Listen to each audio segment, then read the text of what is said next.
सुप्रजा रामः पूर्वा सन्ध्या प्रवर्तते। उत्तिष्ठ नरशार्दूल कर्तव्यं दैवमाह्निकम्। कौसल्या सुप्रजा रामः पूर्वा सन्ध्या प्रवर्तते। उत्तिष्ठ नरशार्दूल कर्तव्यं दैवमाह्निकम्। उत्तिष्ठोत्तिष्ठ गोविन्द उत्तिष्ठ गरुडध्वज। उत्तिष्ठ कमलाकान्त त्रैलोक्यं मङ्गलं कुरु। उत्तिष्ठोत्तिष्ठ गोविन्द उत्तिष्ठ गरुडध्वज। उत्तिष्ठ कमलाकान्त त्रैलोक्यं मङ्गलं कुरु। मातः समस्त जगतां मधुकैटभारेः वक्षो विहारिणि मनोहर दिव्यमूर्ते। श्रीस्वामिनि श्रितजनप्रिय दानशीले श्रीवेङ्कटेश दयिते तव सुप्रभातम्। मातः समस्त जगतां मधुकैटभारेः वक्षो विहारिणि मनोहर दिव्यमूर्ते। श्रीस्वामिनि श्रितजनप्रिय दानशीले श्रीवेङ्कटेश दयिते तव सुप्रभातम्। तव सुप्रभातमरविन्दलोचने भवतु प्रसन्नमुखचन्द्रमण्डले। विधिशङ्करेन्द्रवनिताभिरर्चिते वृषशैलनाथ दयिते दयानिधे। अत्र्यादिसप्तऋषयः समुपास्य सन्ध्याम् आकाशसिन्धुकमलानि मनोहराणि। आदाय पादयुगमर्चयितुं प्रपन्नाः शेषाद्रिशेखर विभो तव सुप्रभातम्।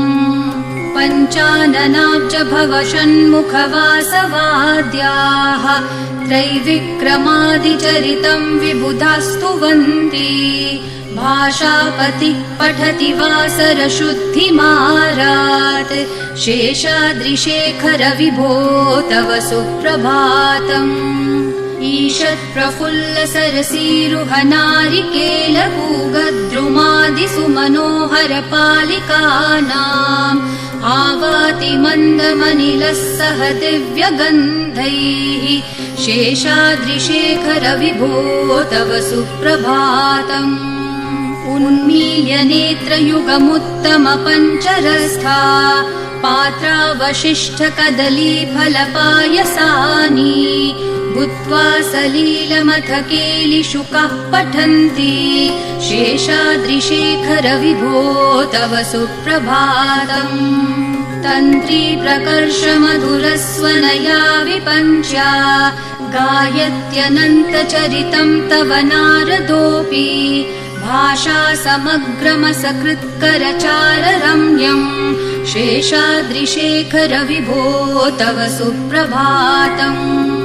भृङ्गावली च मकरन्दरसानुविद्ध झनकार गीतनिनदैः सह सेवनाय निर्यात्युपान्त सरसी कमलोदरेभ्यः शेषाद्रिशेखर विभो तव सुप्रभातम्। योषागणेन वरदग्नि विमथ्यमाने घोषालयेषु दधिमन्थन तीव्रघोषाः रोषात् कलिं वदतते ककुभश्च कुम्भाः शेषाद्रिशेखर विभो तव सुप्रभातम्। पद्मेशमित्रशतपत्रगतालिवर्गाः हर्तुं श्रियं कुवलयस्य निजाङ्गलक्ष्म्या भेरीनिनादमिव बिभ्रति तीव्रनादम् शेषाद्रिशेखर विभो तव सुप्रभातम्। श्रीमन्नभीष्टवरदाखिल लोकबन्धो श्री श्रीनिवास जगदैकदयैक सिन्धो श्रीदेवतागृह भुजान्तर दिव्यमूर्ते श्रीवेङ्कटाचलपते तव सुप्रभातम्।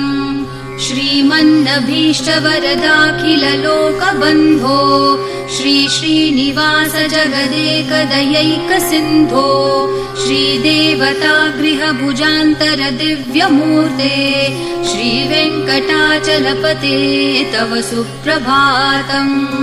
श्रीस्वामी पुष्करिणिकाप्लवनिर्मलाङ्गाः श्रेयोर्थिनो हरविरिञ्च सनन्दनाद्याः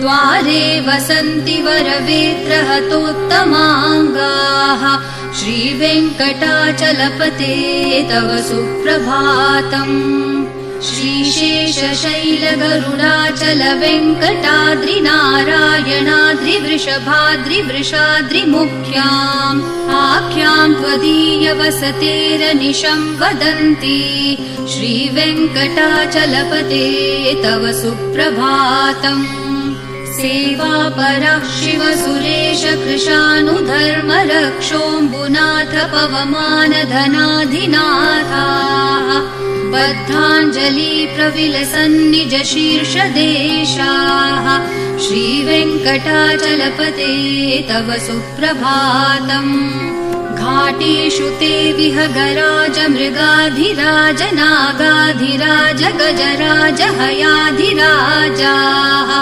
स्वस्वाधिकारमहिमाधिकमर्थयन्ते श्रीवेङ्कटाचलपते तव सुप्रभातम्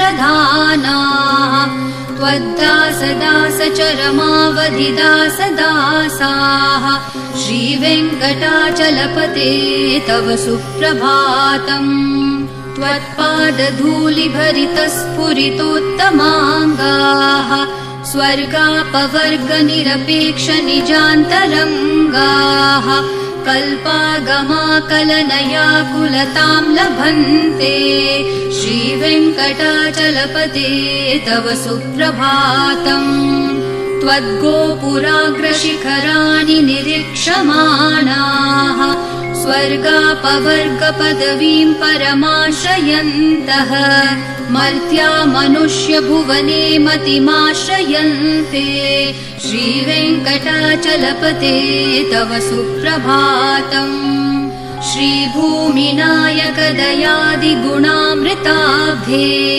देवाधिदेव जगदेक शरण्यमूर्ते श्रीमन् अनन्त गरुडादिभिरर्चिताङ्घ्रे श्रीवेङ्कटाचलपते तव सुप्रभातम् श्रीपद्मनाभ पुरुषोत्तम वासुदेव वैकुण्ठमाधव जनार्दन चक्रपाणे श्रीवत्सचिह्न शरणागत पारिजात श्रीवेङ्कटाचलपते तव सुप्रभातम् कन्दर्पदर्पहर सुन्दर दिव्यमूर्ते कान्ताकुचाम्बुरुह कुत्मललोल दृष्टे कल्याण निर्मल गुणाकर दिव्यकीर्ते श्रीवेङ्कटाचलपते तव सुप्रभातम् मीनाकृते कमठकोल नृसिंहवर्णिन्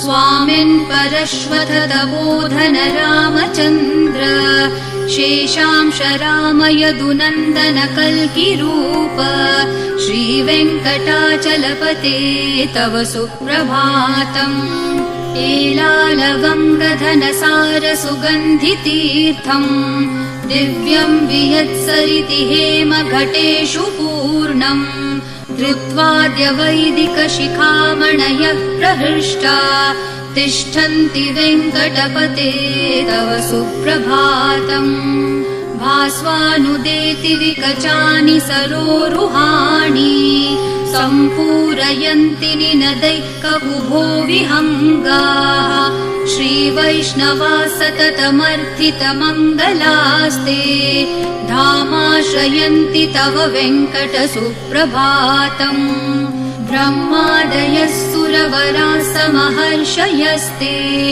सन्तः सनन्दन मुखास्तवथ योगिवर्याः धामान्तिके तव हि मङ्गलवस्तु हस्ताः श्रीवेङ्कटाचलपते तव सुप्रभातम् लक्ष्मीनिवास निरवध्य गुणैकसिन्धो संसारसागरसमुत्तरणैकसेतो वेदान्तवेद्य निजवैभव भक्तभोग्य श्रीवेङ्कटाचलपते तव सुप्रभातम्। लक्ष्मीनिवास निरवध्य गुणैकसिन्धो संसारसागरसमुत्तरणैकसेतो वेदान्तवेद्य निजवैभव भक्तभोग्य श्रीवेङ्कटाचलपते तव सुप्रभातम्। इत्थं वृषाचलपतेरिह सुप्रभातम्। ये मानवः प्रतिदिनं पठितुं प्रवृत्ताः तेषां प्रभातसमयस्मृतिरङ्गभाजाम् प्रज्ञां परार्थसुलभां परमां प्रसूते। इत्थं वृषाचलपतेरिह सुप्रभातम्। ये मानवः प्रतिदिनं पठितुं प्रवृत्ताः तेषां प्रभातसमयस्मृतिरङ्गभाजाम् प्रज्ञां परार्थसुलभां परमां प्रसूते। कमलाकुचूचुककुङ्कुमतो नियतारुणतातुलनीलतनो कमलायतलोचनलोकपते विजयी भव वेङ्कटशैलपते। कमलाकुचूचुककुङ्कुमतो नियतारुणतातुलनीलतनो कमलायतलोचनलोकपते विजयी भव वेङ्कटशैलपते। स चतुर्मुख षण्मुख पञ्चमुख प्रमुखाखिल दैवतमौलिमणे शरणागतवत्सल सारनिधे परिपालय मां वृषशैलपते। अतिवेलतया तव दुर्विषहै अनुवेलकृतैरपराधशतैः भरितं त्वरितं वृषशैलपते परया कृपया परिपाहि हरे।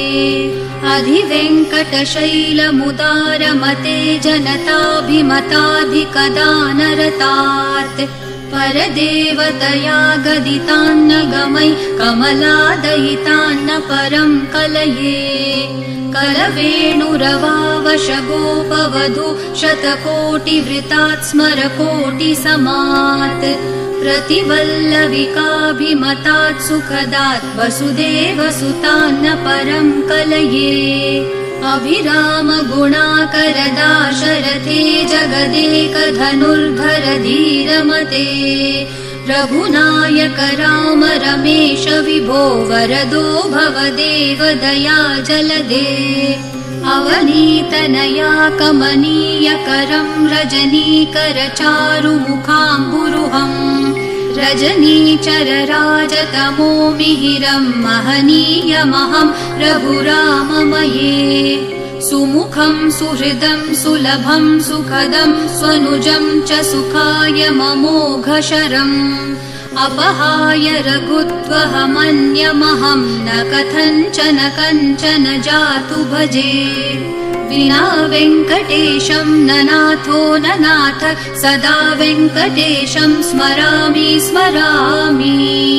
हरे वेङ्कटेश प्रसीद प्रसीद प्रियं वेङ्कटेश प्रयच्छ प्रयच्छ। विना वेङ्कटेशं न नाथो न नाथ सदा वेङ्कटेशं स्मरामि स्मरामि। हरे वेङ्कटेश प्रसीद प्रसीद प्रियं वेङ्कटेश प्रयच्छ प्रयच्छ। अहं दूरतस्ते पदाम्भोजयुग्म प्रणामेच्छयागत्य सेवां करोमि। सकृत्सेवया नित्यसेवा फलं त्वं प्रयच्छ प्रयच्छ प्रभो वेङ्कटेश। अज्ञानिना मया दोषान् अशेषान् विहितान् हरे क्षमस्व त्वं शेषशैलशिखामणे। अज्ञानिना मया दोषान् अशेषान् विहितान् हरे क्षमस्व त्वं शेषशैलशिखामणे। ईशानां जगतोऽस्य वेङ्कटपतेर्विष्णोः परां प्रेयसीं तद्वक्षस्थलनित्यवासरसिकां तत्क्षान्तिसंवर्धिनीं पद्मालङ्कृतपाणिपल्लवयुगां पद्मासनस्थां श्रियं वात्सल्यादिगुणोज्ज्वलां भगवतीं वन्दे जगन्मातरम् ईशानां जगतोऽस्य वेङ्कटपतेर्विष्णोः परां प्रेयसीं तद्वक्षस्थलनित्यवासरसिकां तत्क्षान्तिसंवर्धिनीं पद्मालङ्कृतपाणिपल्लवयुगां पद्मासनस्थां श्रियं वात्सल्यादिगुणोज्ज्वलां भगवतीं वन्दे जगन्मातरम् श्रीमान् कृपाजलनिधे कृत सर्वलोक सर्वज्ञ शक्तनतवत्सल सर्वशेषिन् स्वामिन् सुशील सुलभाश्रित पारिजात श्रीवेङ्कटेश चरणौ शरणं प्रपद्ये श्रीमान् कृपाजलनिधे कृत सर्वलोक सर्वज्ञ शक्तनतवत्सल सर्वशेषिन् स्वामिन् सुशील सुलभाश्रित पारिजात श्रीवेङ्कटेश चरणौ शरणं प्रपद्ये आनूपुरार्पित सुजात सुगन्धि पुष्प सौरभ्य सौरभकरौ समसन्निवेशौ सौम्यौ सदानुभवनेऽपि नवानुभाव्यौ श्रीवेङ्कटेश चरणौ शरणं प्रपद्ये सद्यो विकासि समुदित्वर सान्द्ररागः सौरभ्य निर्भर सरोरुह साम्यवार्ताम् सम्यक्षु साहसपदेषु विलेखयन्तौ श्रीवेङ्कटेश चरणौ शरणं प्रपद्ये रेखामयध्वज सुधाकलशातपत्र वज्राङ्कुशाम्बुरुह कल्पक शङ्ख चक्रैः भव्यैरलङ्कृततलौ परतत्त्वचिह्नैः श्रीवेङ्कटेश चरणौ शरणं प्रपद्ये ताम्रोदरद्युतिपराजित पद्मरागौ ब्राह्मेर्महोभिरभिभूत महेन्द्रनीलौ उद्यन्नखांशुभिर्दस्त शशाङ्कभासौ श्रीवेङ्कटेश चरणौ शरणं प्रपद्ये सप्रेम भीतिकमलाकर पल्लवाभ्यां सम्माहनेऽपि सपदिक्लममादधानौ कान्ताववाङ्मनसगोचर सौकुमार्यौ श्रीवेङ्कटेश चरणौ शरणं प्रपद्ये लक्ष्मीमहीतदनुरूप निजानुभाव नीलादिदिव्यमहिषीकर पल्लवानाम् आरुण्यसङ्क्रमणतः किल सान्द्ररागौ श्रीवेङ्कटेश चरणौ शरणं प्रपद्ये नित्यानमद्विधि शिवादिकिरीटकोटि प्रत्युक्तदीप्तिनवरत्नमःप्ररोहैः नीराजनाविधिमुदारमुपादधानौ श्रीवेङ्कटेश चरणौ शरणं प्रपद्ये विष्णोपदे परम इत्युदित प्रशंसो यौ मध्य उत्स इति भोग्यतयाप्युपातौ भूयस्ततेति तव पाणितलप्रदिष्टौ श्रीवेङ्कटेश चरणौ शरणं प्रपद्ये पार्थाय तत्सदृशसारथिना त्वयैव यौ दर्शितौ स्वचरणौ शरणं व्रजेति भूयोऽपि मह्यमिह तौ करदर्शितौ ते श्रीवेङ्कटेश चरणौ शरणं प्रपद्ये मन्मूर्धिकालियफने विकटाटवीषु श्रीवेङ्कटाद्रिशिखरे शिरसि श्रुतीनाम् चित्तेऽप्यनन्यमनसां सममाहितौ ते श्रीवेङ्कटेश चरणौ शरणं प्रपद्ये आम्लानहृष्यदवनीतलकीर्णपुष्पौ श्रीवेङ्कटाद्रिशिखराभरणायमानौ आनन्दिताखिल मनोनयनौ तवेतौ श्रीवेङ्कटेश चरणौ शरणं प्रपद्ये प्रायप्रपन्न जनता प्रथमावगाह्यो मातुस्तनाविविशिशोरमृतायमानौ प्राप्तौ परस्परतुलामतुलान्तरौ ते श्रीवेङ्कटेश चरणौ शरणं प्रपद्ये सत्वोत्तरैः सततसेव्यपदाम्बुजेन संसारतारकदशार्द्रदृगञ्चलेन सौम्योपयन्तृमुनिना मम दर्शितौ ते श्रीवेङ्कटेश चरणौ शरणं प्रपद्ये सत्वोत्तरैः सततसेव्यपदाम्बुजेन संसारतारकदशार्द्रदृगञ्चलेन सौम्योपयन्तृमुनिना मम दर्शितौ ते श्रीवेङ्कटेश चरणौ शरणं प्रपद्ये श्रीशश्रिया घटिकया त्वदुपाय भावे प्राप्ये त्वयि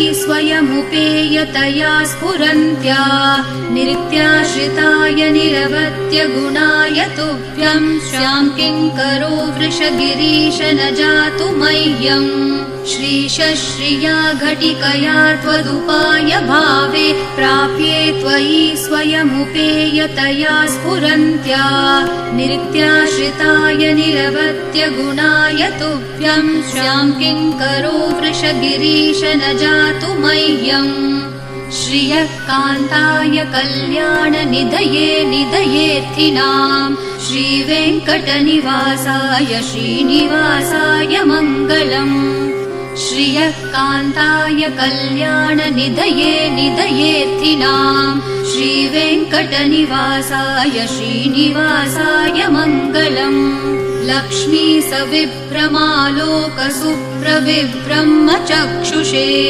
चक्षुषे सर्वलोकानां वेङ्कटेशाय मङ्गलम् श्रीवेङ्कटाद्रिशृङ्गाग्रमङ्गलाभरणाङ्ग्रये मङ्गलानां निवासाय श्रीनिवासाय मङ्गलम् सर्वावयवसौन्दर्यसम्पदा सर्वचेतसां सदा सम्मोहनायास्तु वेङ्कटेशाय मङ्गलम् नित्याय निरवध्याय सत्यानन्दचिदात्मने सर्वान्तरात्मने श्रीमद्वेङ्कटेशाय मङ्गलम् स्वतः सर्वविदे सर्वशक्तये सर्वशेषिणे सुलभाय सुशीलाय वेङ्कटेशाय मङ्गलम् परस्मै ब्रह्मणे पूर्णकामाय परमात्मने प्रयुञ्जे परतत्त्वाय वेङ्कटेशाय मङ्गलम्